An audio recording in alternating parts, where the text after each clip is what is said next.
Hello, everyone, and welcome to another edition of Speak Out Loud, the story behind a brand. I'm so excited that you are joining me for another show. Tuesdays is my favorite day of the week. Now, I know Friday, everybody loves Friday, but I love Tuesdays.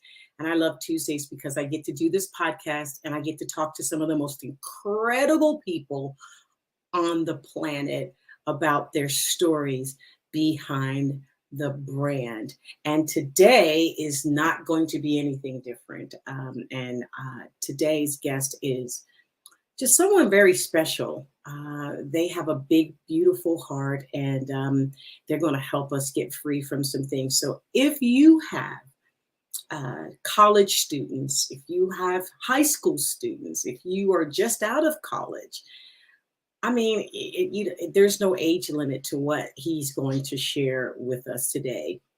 I want you to get them and bring them around, or make sure that you guys are watching the replay from this, because he is going to bless your soul today.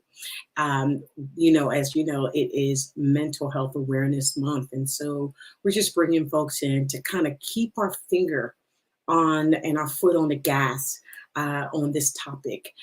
It is something that is not talked about, definitely in the Black and Brown communities, and we need to talk about it more. So sit back, relax, get you a pen. I always tell you, get you a pen and pencil, because I have a pen and pad right here, and I'm always taking notes as our guests pour into us. And so get ready to be set free. Ready? Let's go. You're watching Speak Out Loud, the story behind the brand. About that. See how modest she is, y'all? But let's go. So roasted crickets, I'm like, not eating that. Yeah. Consistency. Every day showing up, even when you don't feel like it.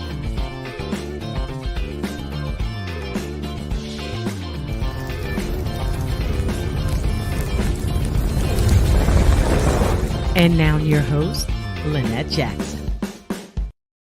Well. So welcome to another edition of Speak Out Loud, the story behind a brand. I am your host, Lynette Jackson. And for those who don't know me, I will introduce myself to you.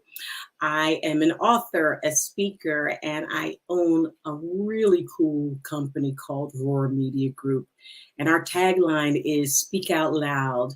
And what we do is we help our clients speak out loud in the marketplace with graphics, websites, videos, animation, voiceovers, you name it, we do it. Just strategic planning.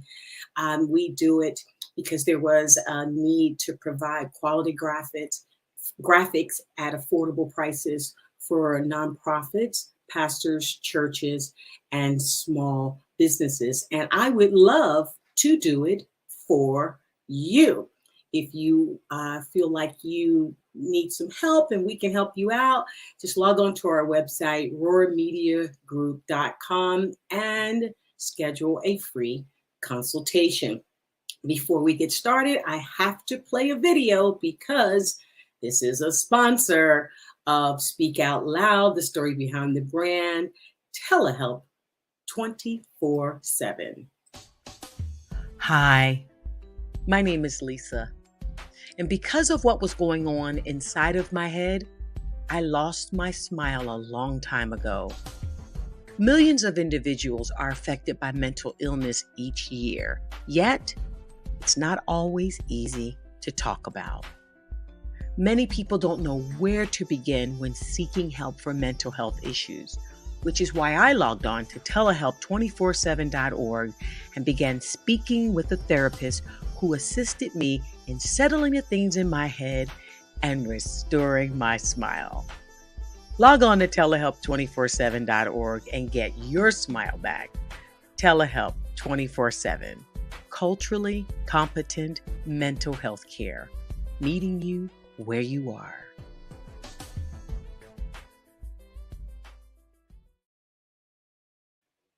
Well, that's right. So this show is being sponsored by telehelp 24/7. And we are so excited to be partnering with them, culturally competent mental health care, meeting you where you are. We would love, love, love for you to log on to that website, check them out. And if you need to talk with someone, most definitely go talk with someone.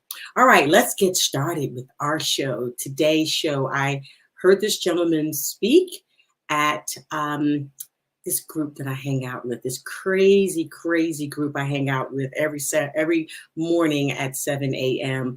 on Clubhouse. And when I heard this gentleman speak, boy, oh boy, I was just so moved with compassion and moved.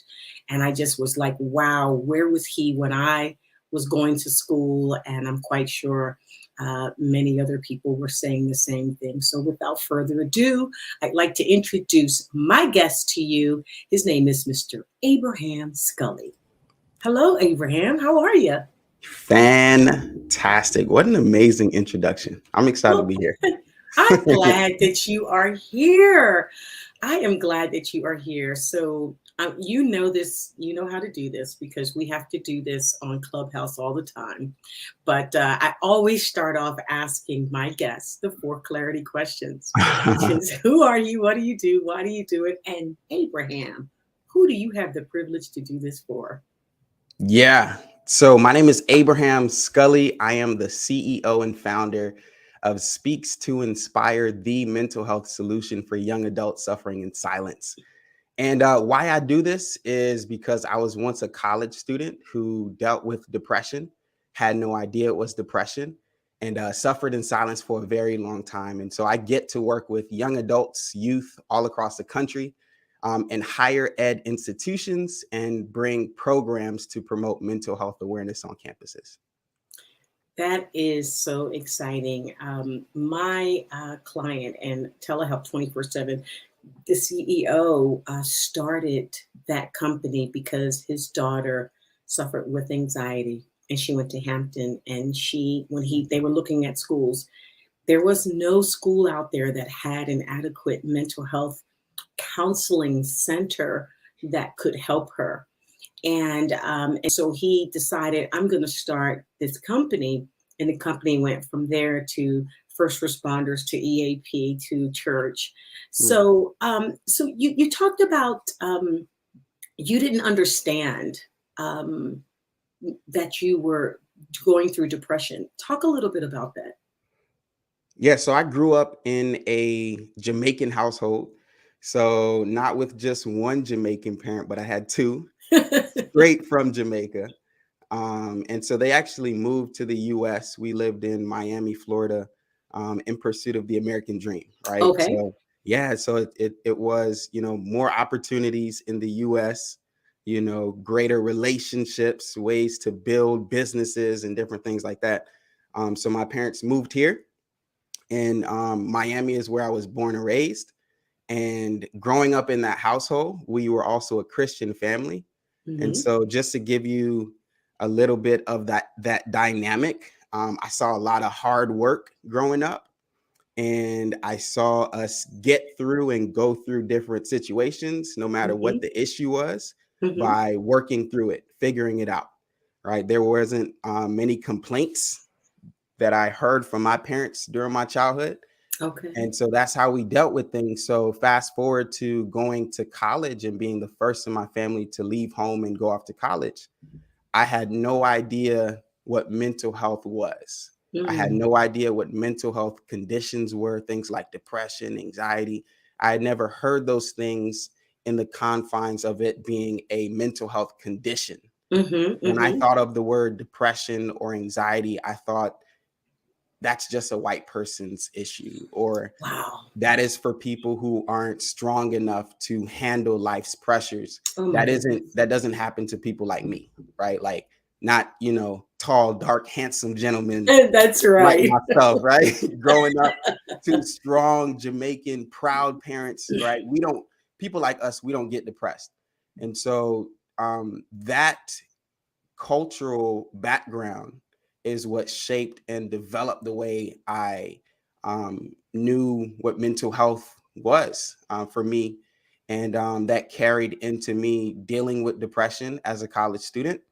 and not knowing that it was depression, not knowing that there was help accessible to me as a student, Hmm. and leading to me suffering in silence. Wow, wow, wow. So, how did it all start for you? Like, was there an event? Because I suffered with depression and anxiety, and uh, I wasn't sure even what to do. I wasn't even sure if I was in it. Mhm. I just thought I was sad. But it came on as a result of trauma, tragedy, and trauma. My mother passed away in my home, Hmm. and she had me to plan her funeral. So she told me she was going to die. And she told me that her time wasn't long. And she pressured me every day to do something towards her end of life stuff.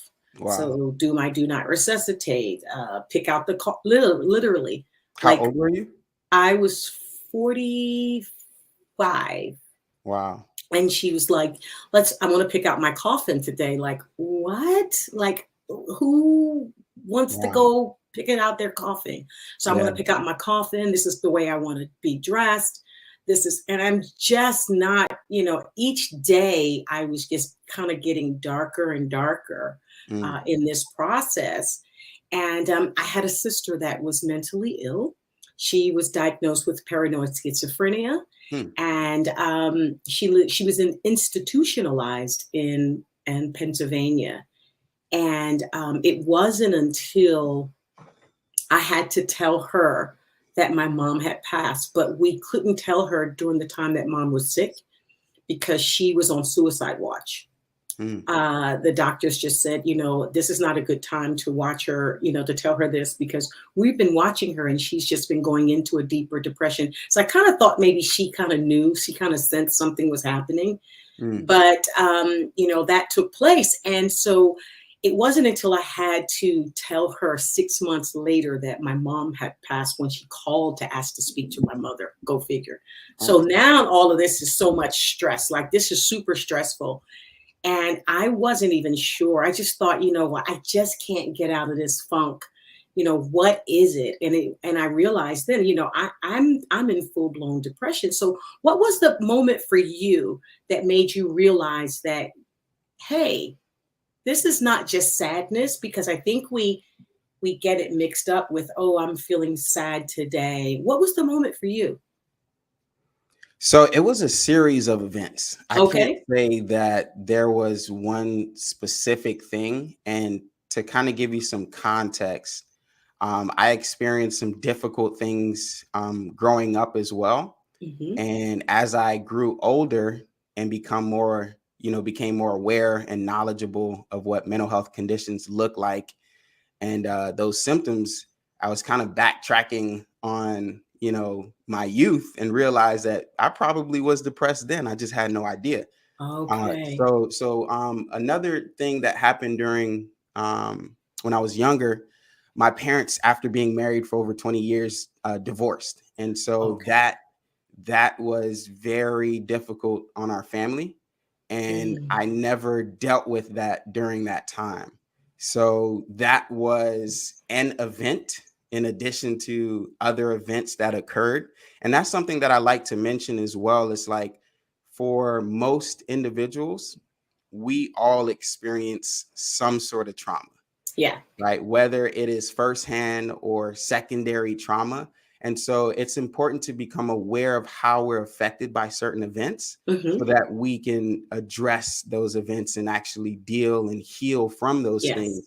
Because if we don't, then we suppress it, and it later leads to something like depression or, Yes. a downward spiral. But to specifically speak on the diagnosis that I received in college, so I moved away from home in 2014, and I stepped foot on campus at the University of West Florida in Pensacola, Florida, and I was super excited, Lynette. Like, I had the plan all figured out, right? I Oh, knew wow. I knew everything. Like, no one could tell me nothing. I was this big boss. No one in my family had left home before. I was the first to do it. Wow. I was on this new adventure. I'm a college student, and I had the plan. I knew exactly what I was going to study. It was information technology because I knew Wow. that's where the bag was. And so Yep. I was going for the money, right? Going for the bag. Going for the bag. So I was going to study information technology. I was going to graduate in 4 years exactly because that's what Hmm. my degree audit said, and it has to be right. I was going to get an amazing job once I So graduated you and had the make, whole plan. yeah, the whole plan and I make a love it. whole I lot of love money. it. I knew how much money I was going to send back home once I had my Oh. job, everything. But one thing that I like to share throughout my experience is I had everything planned except for what I would do to deal with different adversities and different challenges. That's There's this good. quote. Yeah, there was this quote that I really love, and it speaks to my experience. It says, everyone has a plan until they get punched in the mouth. So, I'm from Philadelphia, and we yeah, call yeah. that until you get stole in the face, till they steal your face, and Yeah, you don't. And I just recently started reading something about being blindsided. So until you get blindsided, which is exactly. really weird. You can't. How can you be blind and sight at the same time? But I got something on that. But go ahead. Yeah, yeah. So I got punched in the mouth, not physically, but by Wow. life, right? Mm. And it was depression. So to give you a little bit of context, I was a full-time student. I was working a full-time job because I had to provide for myself financially. I was involved in all the things on campus because I wanted to have the full college experience. Yep. I found a church when I moved, so I was involved in my church community. I was doing a lot of things. I was that strong Like, I'm friend. getting heavy just listening to that. I know, Like, right? I'm feeling heavy, So Abraham, so listening you to can all just the imagine, things. right? You can Yes. just imagine how an 18, 19-year-old is taking on these Wow. responsibilities right after leaving home, Mm. right? So now when I think back, it makes sense why everything kind of crashed for me at that time. So Mhm. that went on for some time until my second semester of college. And during my second semester of college is when I was completely overwhelmed. I was completely burnt out. I was failing classes because I had to work so many hours and because I was doing all the things. And so in my mind, I'm thinking, did I literally move 700 Mm. miles away from home to work and fail? Right. And Mm. so it's this moment in your life where you come to this realization where you have to make some adjustments, you have to make some changes, and if you don't, you're going to continue to get the same results and continue to spiral. But that was a critical point for me because I had to look myself in the mirror and say, the reason why you are here is because of everything that you're currently doing. Mhm. And I'm not the type of person to make excuses, and so my approach to that moment of realization was, well, maybe I just got to work harder, right? Maybe I got Ah. to take on more, right? Oh my And goodness. yeah, So that could have been a voice in your head telling you that, you know what? I'm just not doing enough. Because see, for me, you cannot beat me worse than I can beat myself. So I mm, have to be cautious about the voices in my head that tell me that I'm not good enough. I need to work harder. I need to please everybody. I have to do those things. So I have to be super cautious of that. But yeah, I mean, that's amazing. yeah. Wow. And hear this. I mean, imagine having those thoughts Mm. and looking at the role model. The role model is parents Wow. who wake up, before we wake up, who go off to work, who come home when we're already sleeping, and they never make an excuse. Who am Mm. I? Who am I to make an excuse because I can't handle the pressures that I have in Wow. college? And so I think in addition to the voice that I'm telling, the voices that are in my head that may sound like me, there's Hmm. also what it is that I'm looking at. So we got to be Oh, that's mindful. good. We got to be mindful of who we're watching and Oh, making that's sure that good. we're not living someone else's life or their expectations because it can literally run us into the ground. And because I wasn't focused on me Hmm. and what I wanted to do and who I wanted to be, And the gift that God gave me, I was solely focused on Wow. everyone else's expectations, and even the high expectations that I had on myself that came from another source, Mm. right? I was just continuing to spiral. So that led to me literally burning out, right? And so I remember not being able to get out of bed certain mornings. Oh my And goodness. I physically didn't have the energy or capacity to get out of bed. I didn't have motivation to go to work. And so I was calling off of work. I was calling off of, class. I wasn't going to classes. And I remember being in my apartment. So another thing is I have my own apartment, which meant now I'm paying rent, You gotta pay, which you is, gotta work, you gotta you work, gotta you gotta work. pay the You gotta bills. work, right? You gotta be able to afford these ramen noodles, right? Oh my God. So I remember being home one weekend, and I thought I was doing an amazing job of putting up this facade that everything was great. But I Mm. had this best friend of mine who could see right through all of it, right? And she called me. I remember she hit me up that morning, and it was the weekend. The sun was shining. It was a beautiful day outside. But I found myself locked in my bedroom underneath my Wow. covers with the blinds closed. I didn't want to see anyone. I didn't want to go anywhere. I didn't want to do anything. And I Yeah. was even hesitant to pick up the phone because I'm like, I don't even feel like myself. I don't know what to tell her. I don't want to talk to anyone. Mm. But I picked up the phone. Long story short, she ended up asking me the right question, Thank right? God. And she poured into me that day. She listened to, everything that I was sharing with her. She didn't judge me. She created a safe space for me to really open up. And I remember telling her everything that I was dealing with during that time, like how I wasn't sleeping at night because I was having these negative racing thoughts keeping me up. I told her how I wasn't eating. I just didn't have an appetite. I told her how I didn't have motivation. I didn't want to go anywhere. I didn't want to do anything. Mm. And as I was speaking, she's listening. And then she says, "It sounds like you're depressed." And to me, I'm thinking, nah, there's no way I could be depressed. Because remember, like, what I learned growing up, people like me, Right. we don't get depressed. So We when don't she get said, depressed. exactly, when she said, "It sounds like you're depressed," what I heard was, "It sounds like you're being weak. Oh, It sounds okay. like you're making excuses." Oh, I love this. I love this. Okay, so what she said, you heard something completely different.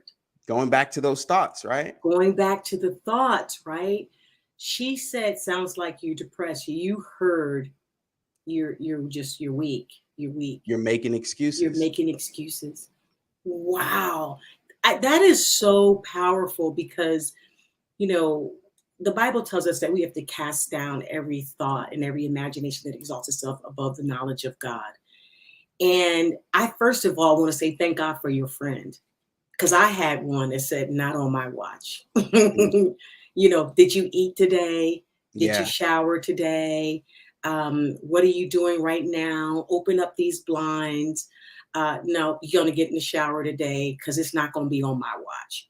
And I thank God for my friend. We're still buds to now today. But she was like, no, no, no, no, no. Let's go. Let's get up. So I thank God for that.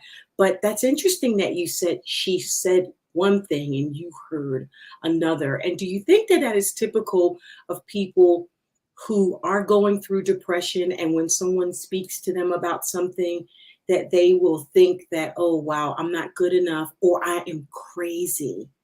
Or if you try to talk to them about going to therapy, they'll say, well, I'm not crazy.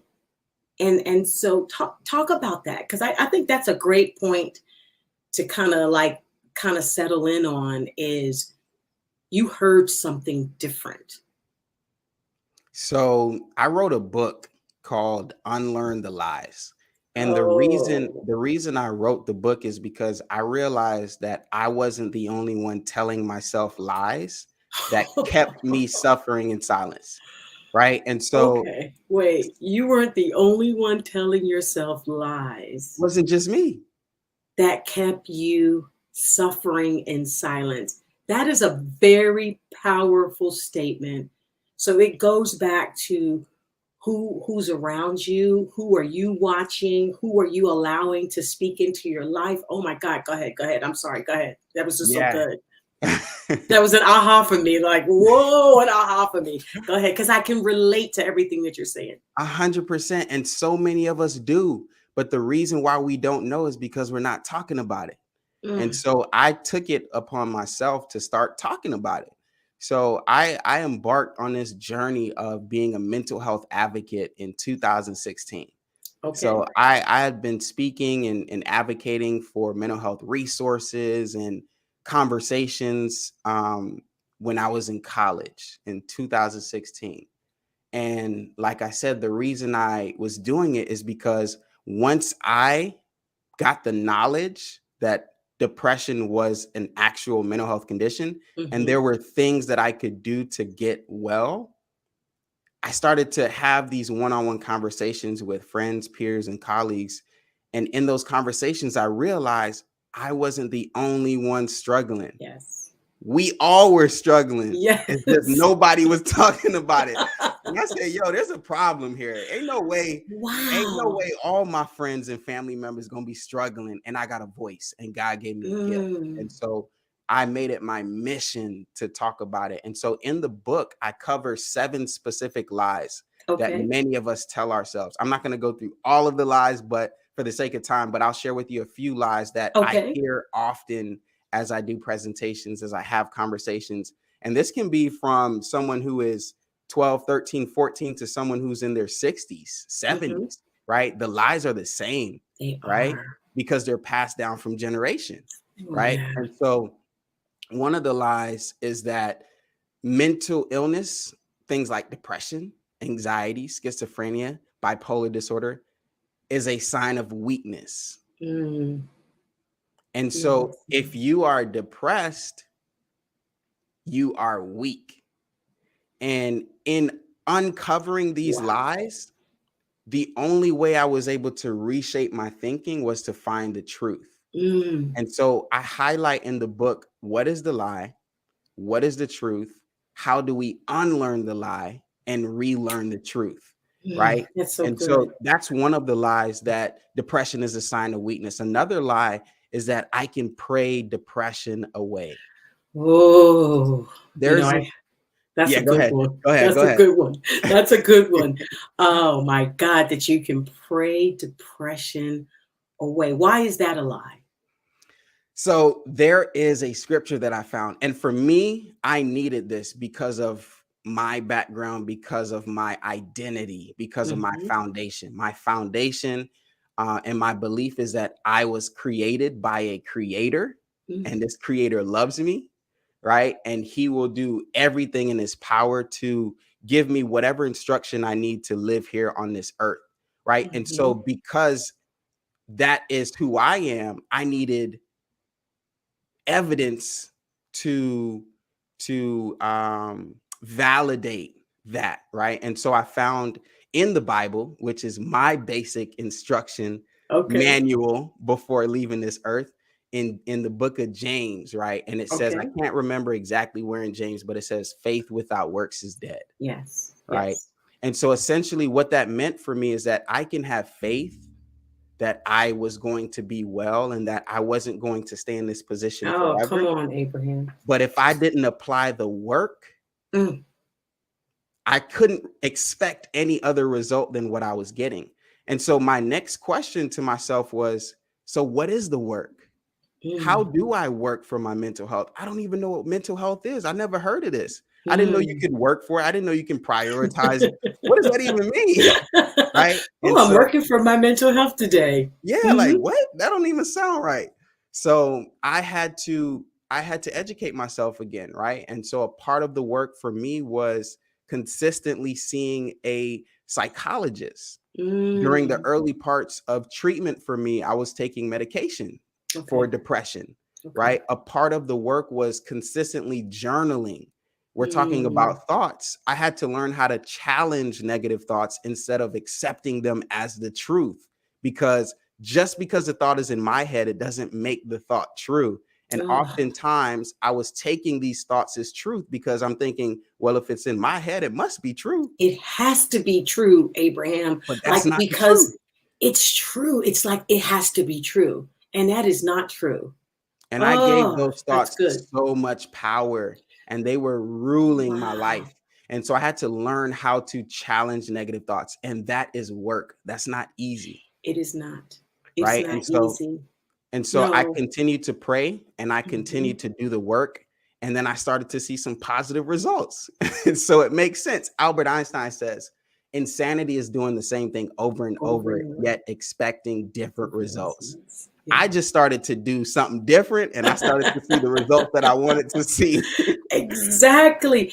I went to therapy, and I think for the first 6 weeks, I cried.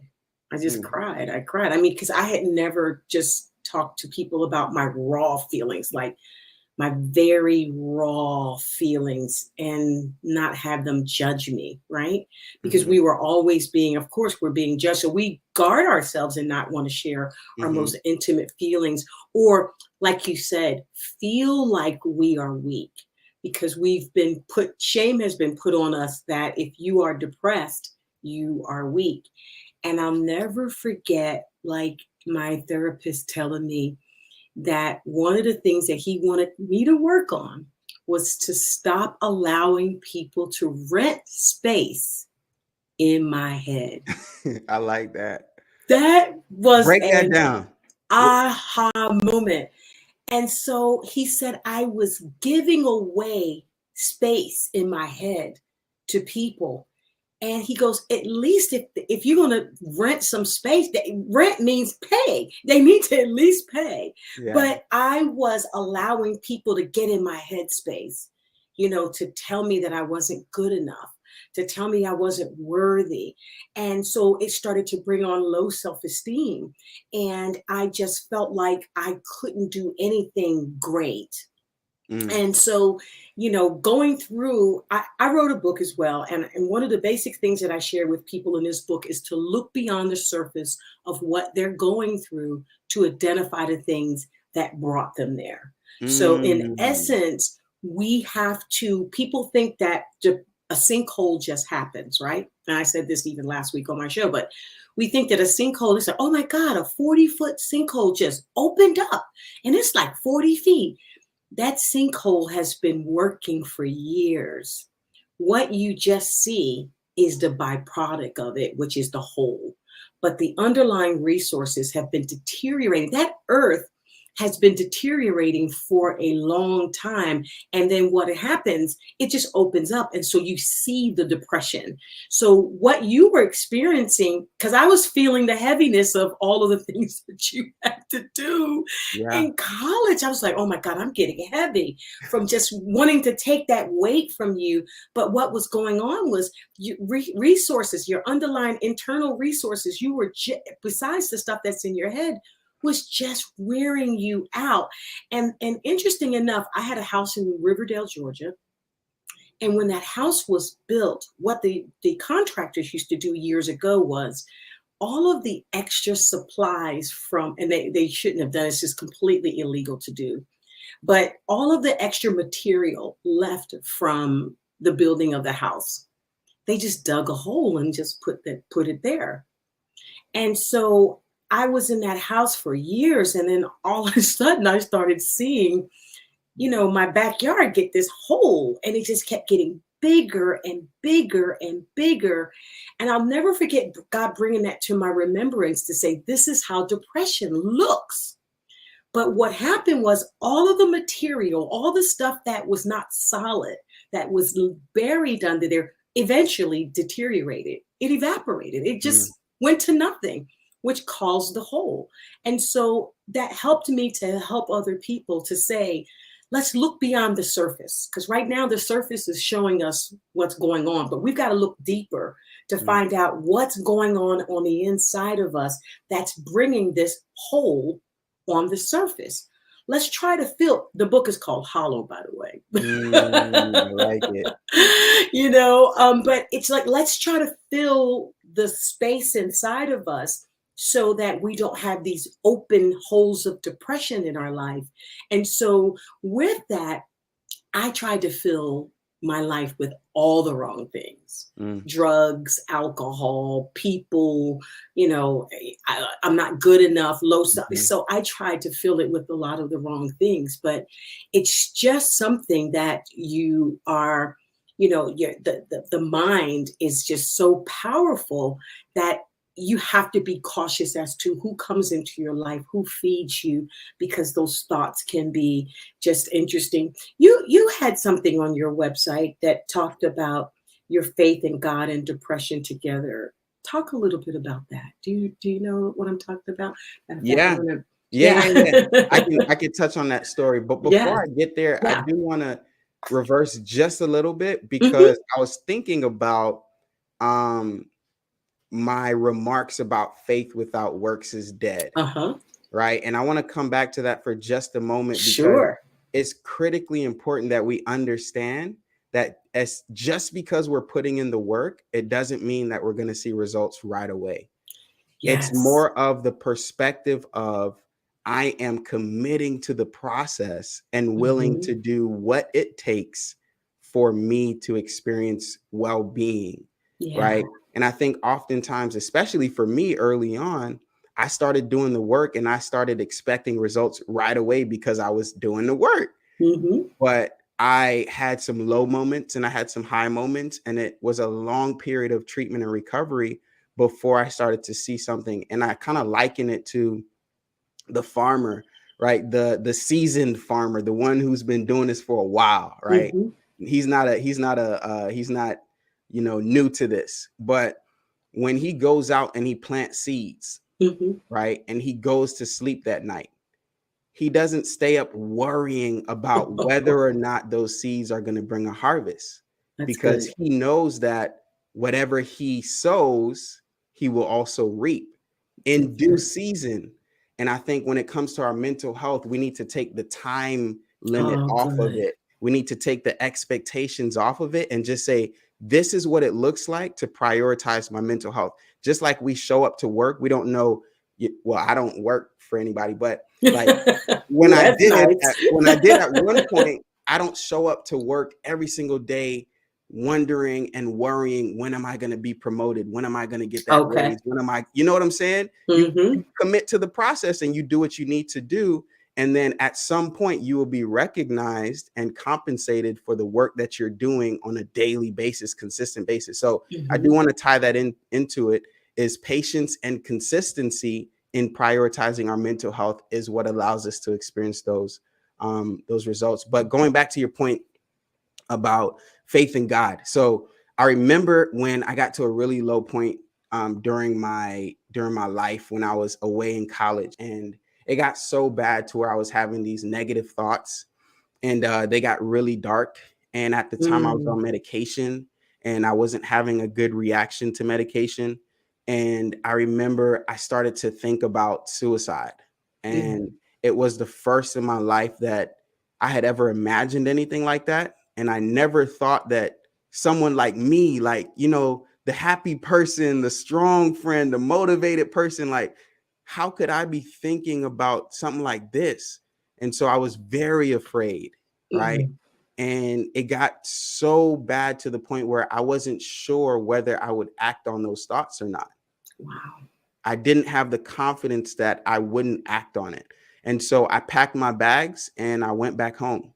I didn't Mm. tell anyone, right? I just packed my bags and I left, right? Because I was too afraid. And as I was back home and everything that comes with being back home and, not graduating and being in that type of environment, with individuals who don't understand depression, that's a whole nother story in and of itself. But I was back home and I remember taking a walk one morning, and that is something that I still do to this day in working for my mental health and prioritizing my mental health. I call it my walk and talk with God, right? So That's no good. phones, no music. I just walk in silence, and it's beautiful for me. But I was on that walk that morning, and um, I remember going to this specific park nearby, Mm-hmm. And as I was walking, I'm talking to God and I'm asking, God, what's the purpose of all of this? Right. I could have, like, if someone would have told me this is the position I would have been before I got here, I would have said, nah, not me. Right. Like, I'm the Yeah. type of person that goes off to school and graduates in 4 years. Right. Yeah. I'm not the person who goes off to school and then has to come back home because he's depressed. Like, so I was really questioning and trying to figure out the purpose in all of this. And I could remember it like it was clear, as day. And I felt like God was telling me, this is your opportunity to speak to inspire. Mm. And it didn't mean anything to me at that time. It Nothing. I was didn't. just like, I was like, well, let me just keep walking. Wow. That means nothing, right? I'm depressed. I don't know how to get out of this. I don't know. That means nothing. But long story short, about a year and a half went by, and I started to think, about how I could use my experience and Mm. all of what I have been going through to really impact someone's life. Because I'm a big believer that, we go through things and there's Yes. always a lesson. There's always an Yes. opportunity to help someone else. And I'm sure Yes. you're the same way. Yes. But I started to look for ways, how do I use this? Because there's no Mhm. way something this gigantic happens in my life and I Yes. don't do something with it. There's no way that That happens. is beautiful. Yeah. And so that's when the thought came back to me, speak to inspire. What if I spoke to inspire? Right. And so that quote that you're referring to has everything to do with that conversation that I had that morning. And Mhm. the recognition of just that term, speak to inspire. For me, Mm. inspire means to influence someone to act, to do Oh, that's something, good. right? It's not just these words that make you feel good. It's this influence that allows you and empowers you to do something. Mhm. And that has been my mission ever since. Which is just inspiring, using my story, using the knowledge and expertise that I Yeah. have to create change. That is so exciting. That was the one voice that I'm grateful that you listened to. Uh, it's kind of like people say, well, well, you hear God and I hear him, in my heart and I hear him in my head. And so I would say if someone says, hey, how do you separate what's a good thought and what's a bad thought, or what's a good thing? Well, if it's going to bring life to you and bring life to others, then it's good. It's from, I would say it's of God. But if it's telling you to go out to do something negative, harm yourself, because it's a suicidal ideation, those thoughts of suicide. And I had those, Mm, and I'll never forget. I lived in Florida, I lived in Tampa.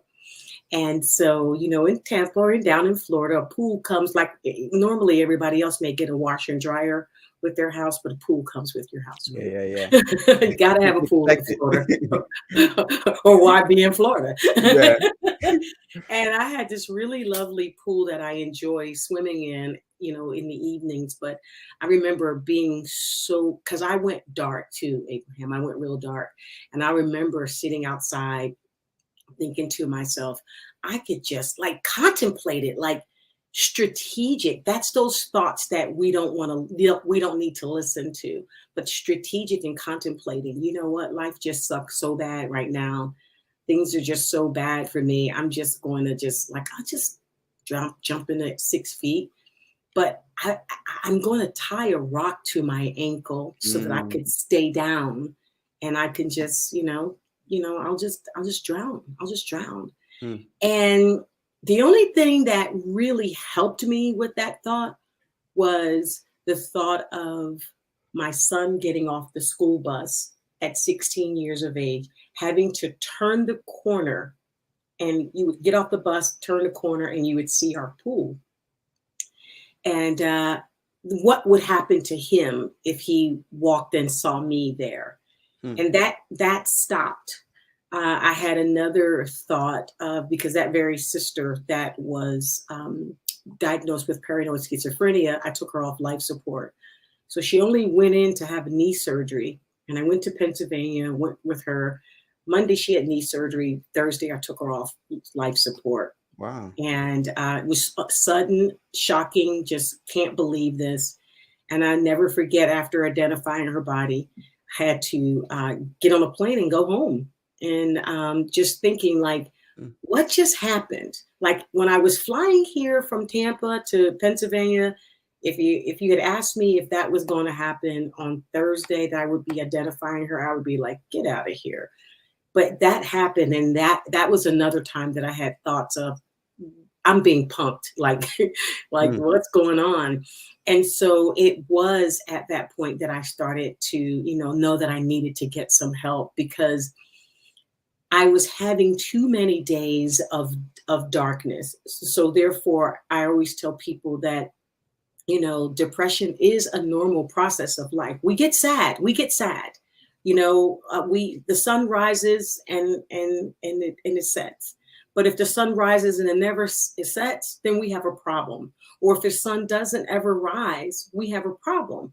And mm. so that's when I began to identify, because my sun, was never rising again. That's good. It was just staying dark. It just was dark.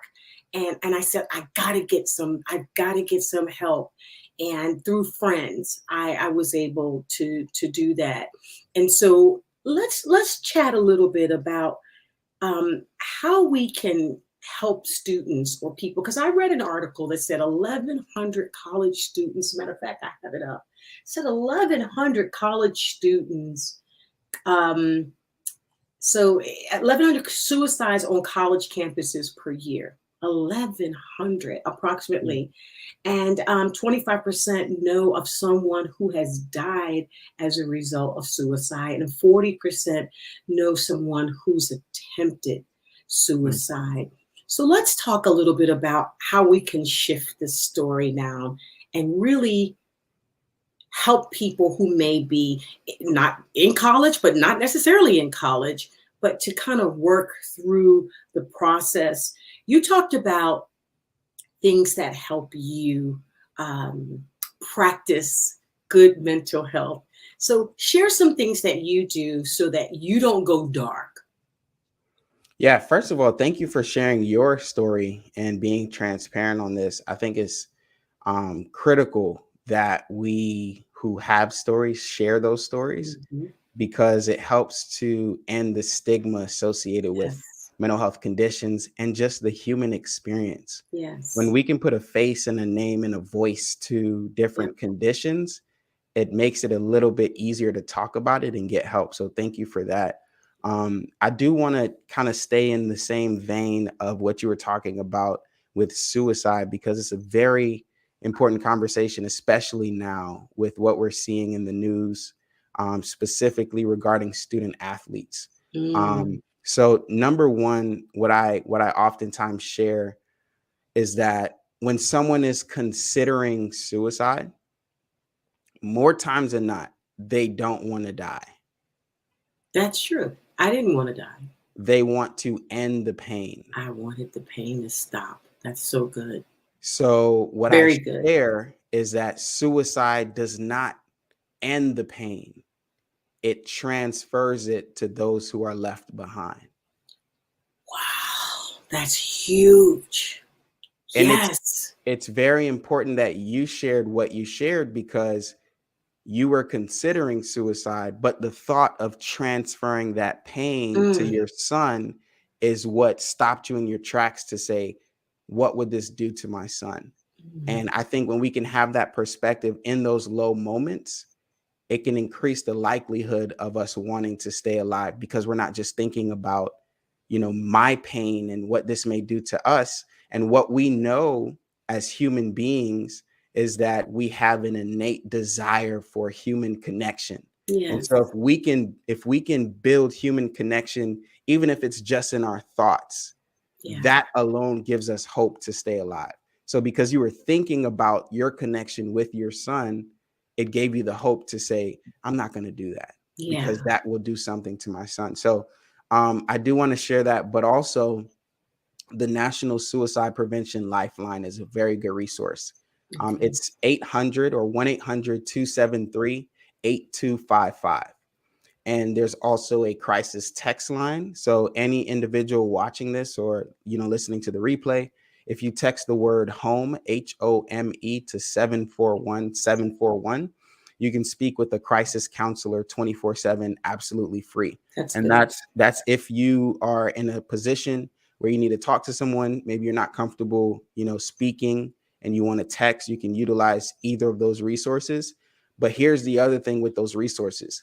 You don't have to be considering suicide to tap in, That's right? good. That's Let's good. say, for example, it's 3 a.m. and all of your friends and family members are asleep. You don't want to wake them up. You make the call. Let's say you don't have anyone that That's you good. that you can trust and that you really can speak to. You make the call. Let's say you are considering suicide and you're very afraid that you might act on it. You make the call, right? That's And good. so you can tap into these resources. They're absolutely free. And they can help us to prevent suicide because it's one of the most preventable diseases like Yes. ever out of all diseases, right? And so I do want to share that point. But as it relates to what the work that we do in colleges and universities and the work that we do with young adults, is we help institutions prioritize mental health. When you That's can see good. the connection between mental health and well-being and academic achievement, student retention, right, and Oh, student engagement, yes. you're more likely to prioritize this to then get your outcome or your goal. So That's what we good. do is we bring education and we develop programs for schools to bring mental health campaigns. So for a school that has no conversations or awareness of mental health or resources, we come in and we provide that resource. We provide that service, right? So that can look like keynote presentations from one of our speakers on our Speaks to Inspire team. It can look like staff development, professional development. It can look like training. We also offer suicide and crisis prevention training as Hmm. well. It can look like curriculum. So we design and customize curriculum for schools as well. So we have a variety of different services, but everything gears towards us solving the problem of stigma being on campuses and young adult mental health not being prioritized. So our mission is to eradicate mental health stigma and support the well-being of our young adults. And anything that we can do to Wow. make sure that happens, we're willing to do that. I'm trying to think of any tangible, practical thing. So I would say the number one thing that we can do for anyone considering suicide or someone who's just in a dark position is listen. That's good.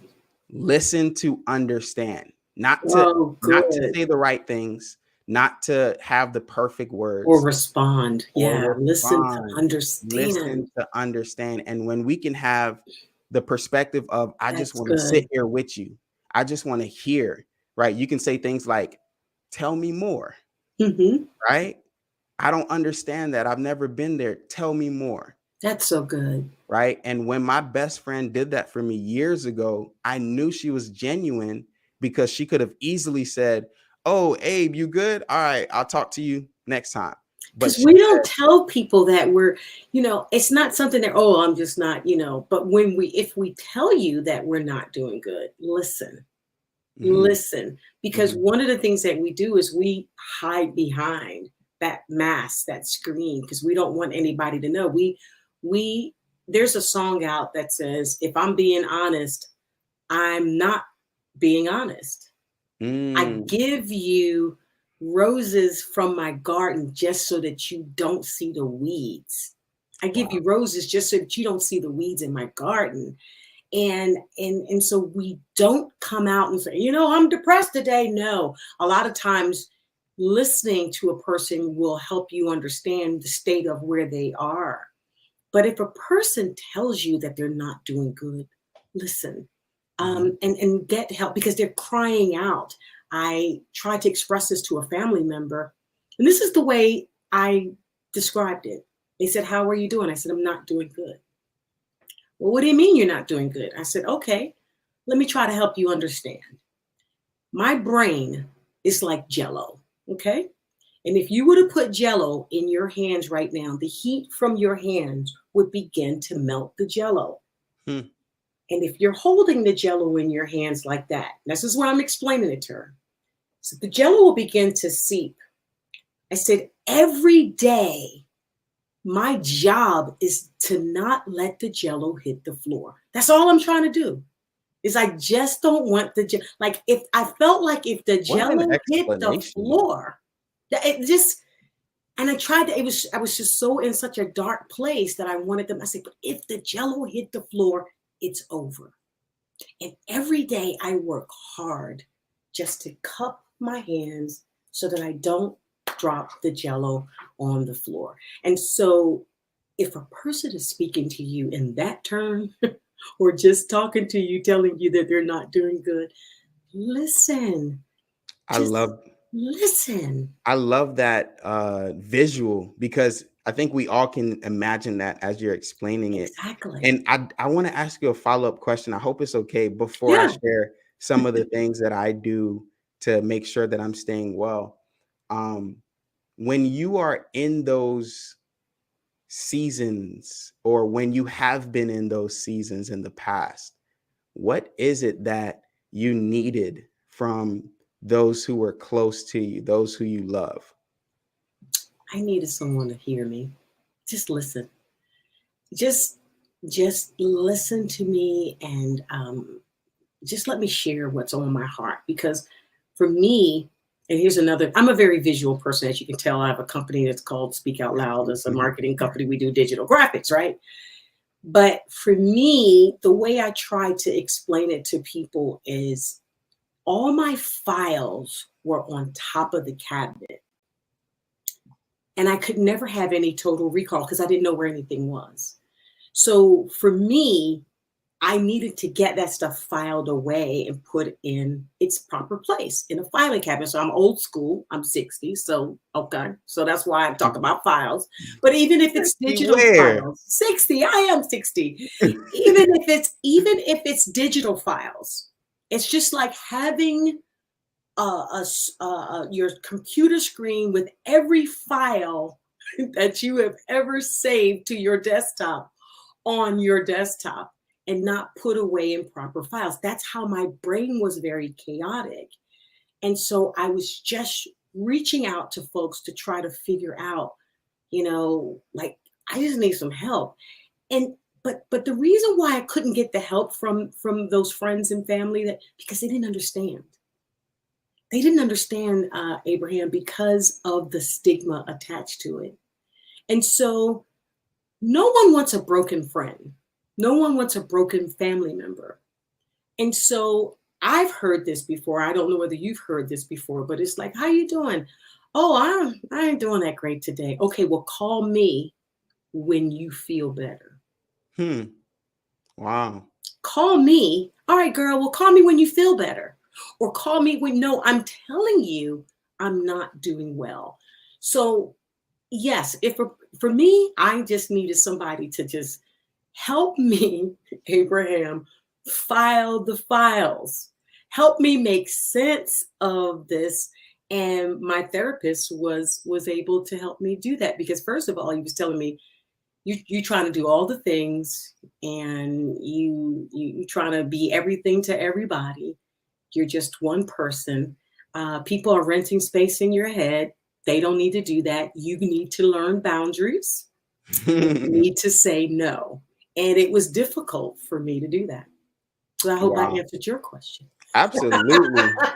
You and these analogies, these are amazing. I'm I need to visual. come to you when I need some We need speaking to tips. work with each other because I'm super visual and I see things in pictures. I see in pictures I and I can see see, it as yeah, you're explaining it. exactly. Yeah. I can see in pictures. I'm just trying to get the files back in the cabinet. I'm just trying to Mhm. clean up my desktop.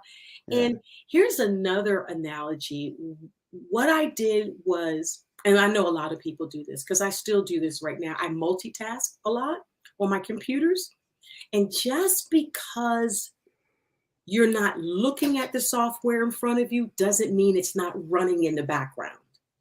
Mm. So you may have Word up, I may have Excel up, I may have PowerPoint up, I may have Final Pro X up, I'm surfing the internet. And because I minimize those things doesn't mean that those things are not still pulling from my CPU. They're pulling energy. They're pulling, my CPU is dragging. And a lot of times we just have to shut some stuff down. We've got to shut some files down. We've got to literally shut it down. And that's been something that I've had to learn to do. It's a learning process, Abraham, but I've had to say, nope, I shut it down. I have to shut it down. I got to unplug, and I got to not just minimize the file, because it's always, and then that causes viruses to come in, because that stuff is running in the background all the time. I have an iPhone, and I didn't learn that, he's like, my phone always doesn't hold a charge. But then my son said to me, well, you got all these things open. So he started doing this, closing up the files. And I was like, wait a minute, that's going to stop by? Absolutely. So I think, just going back to what you talked about earlier, you were doing all the things, you had all the files, all your files were open. Yeah. And you were saying, yo, what do I do now? And your CPU wasn't properly working. So that was another one for you. How about that? So good. So good. Where's my notebook? Well, I got the recording, so you got the recording. exactly. This is Absolutely. live, so I would definitely be. We have Annette. She's out here. Annette Cloud. Hi, Annette. How are Hey, you? Annette. And she says, I definitely understand the files analogy. Absolutely. Annette, I've known Annette for years, and we probably should have checked into a couple places years ago when we were growing up, right, girl? But no, that the files analogy is really, really good. So Abraham, talk to us as we begin to close up and wrap up now.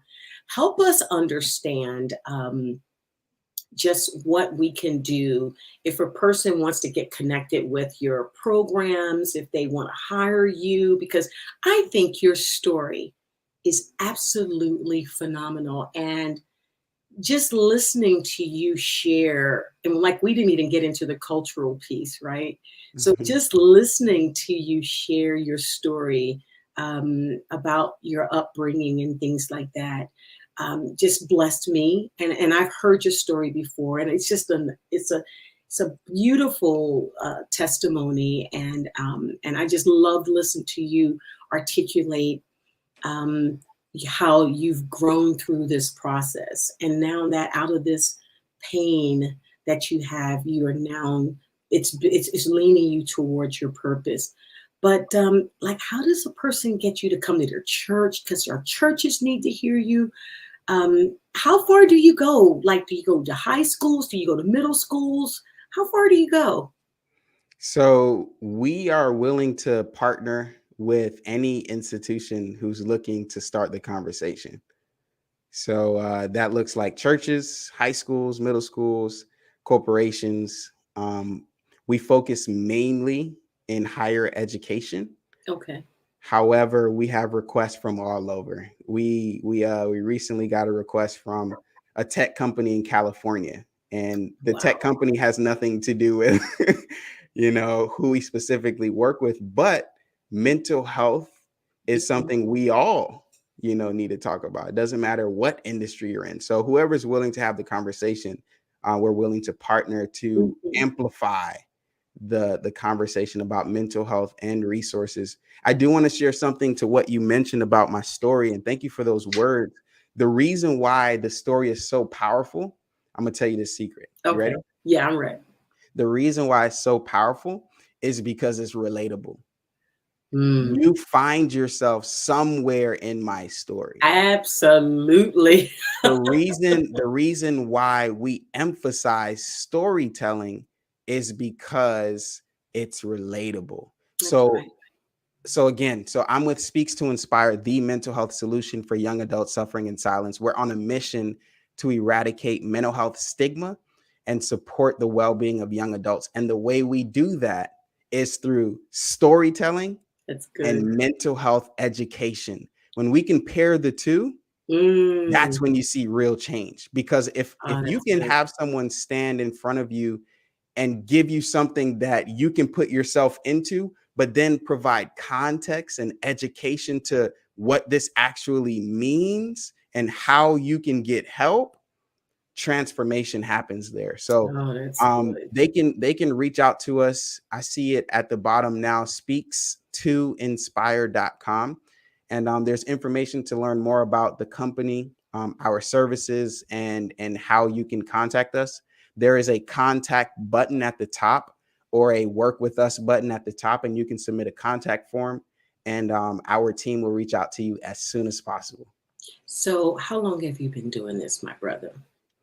So I have been doing speaking, public speaking, professional speaking since 2016. Okay. In March of 2020 is when I established this agency, Speaks Okay. to Inspire. Prior to that, I had been speaking independently, and that was just the speaking aspect. Now we offer a ton of other services as well within the agency. Well, I am just so excited and I'm super proud of you. You are so amazing.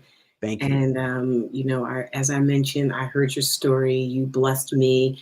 You motivated me to continue to tell the story.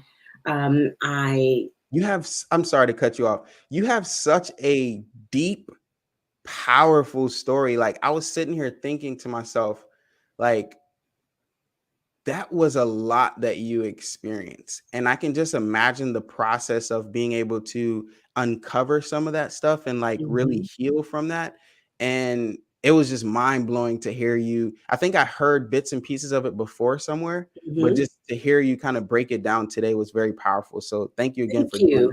No, and really, to be honest, it's a process of a succession of things that took place in a period of 18 months, which I just crashed and burnt after that. It was that. just, I was just done. I lost a job. I lost a nephew from cirrhosis of the liver at 36 years of Wow. age, and I was with him. So each person that died in my life, I was with them when they drew their last breath. Hmm. So when you see a person flatline, it changes how you see life. So when you see a person die, it changes how you see life.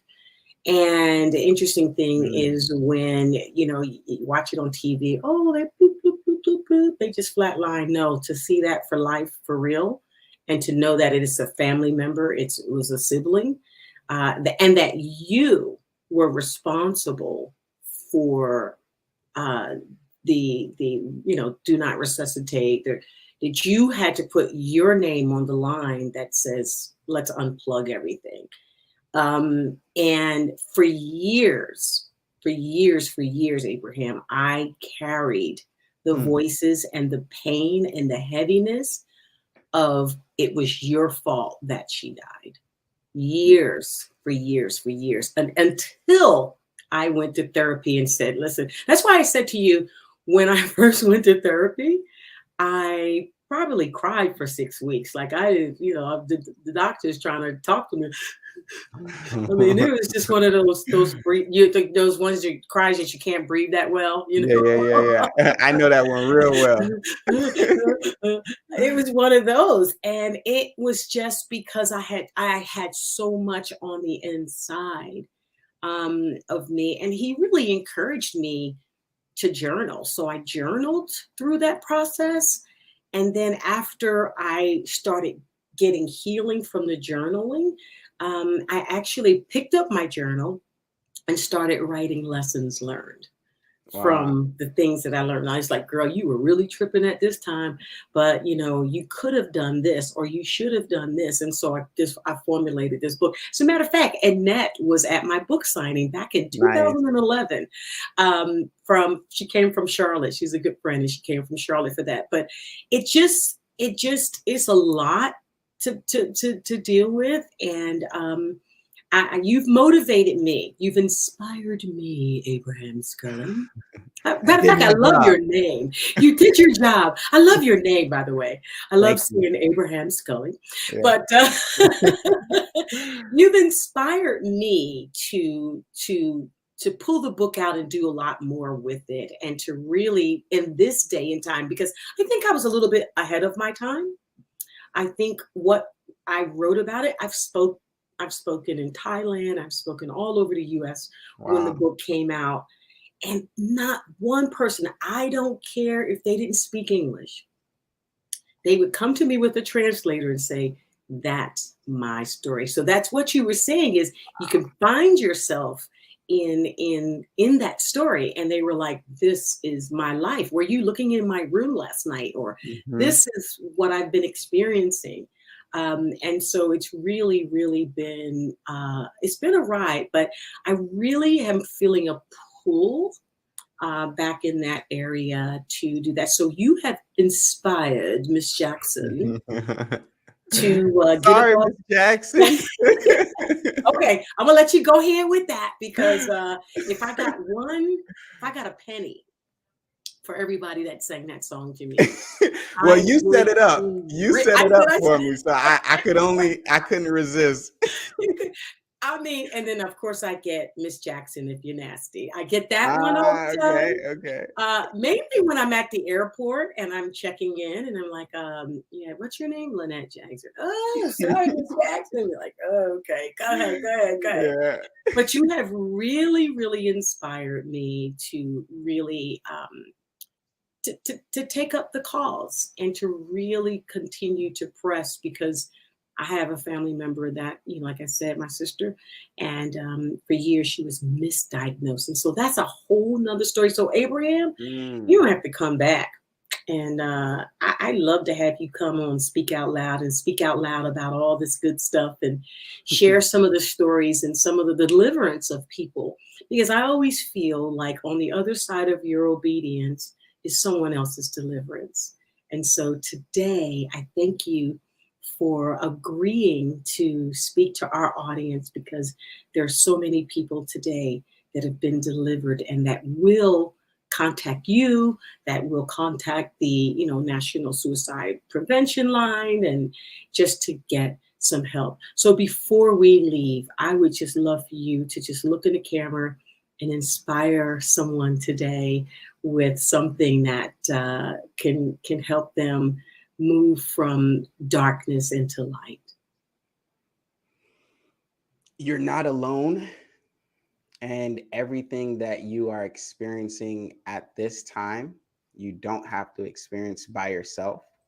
So there are resources. Be sure to tap into those resources. Again, the National Suicide Prevention Lifeline is 1-800-273-8255, or you can text the crisis text line at 741-741, and you'll text the word home. So know that you're not alone. I got your back. Miss Jackson has got your back. And you have people who know and love you and want to see you do well. So reach out if you need help. Oh, Abraham, thank you so much. Thank you for just coming on and sharing your story. As I mentioned to everyone, I was out on Instagram earlier. I always go live on Instagram to tell them, hey, I was saying this guy is really going to inspire you. So you really, really need to come on over and check us out. So thank you so much. Speaks2inspire.com is the website, and we are talking to the great. Did anybody ever put that name on top of it? Yeah, well, I'm deeming you now. I'm anointing you. The great. You got the oil? I got the oil, because we got to have some oil. But the great Abraham Sculley, thank you so much, sir, for joining us. Thanks for having me. I enjoyed it. All right. Guys, it's been such a ride, and we normally don't go over an hour, but I just couldn't stop because it's been so good, and Abraham has just really blessed us. So we're going to do this in a two-part. I know when we go on KBCN TV, we're going to use this as a two-parter because this was so good, and the information that we shared today, I think, is going to bless so many people. Just a reminder, we are on KBCN TV on Thursdays at 6 p.m.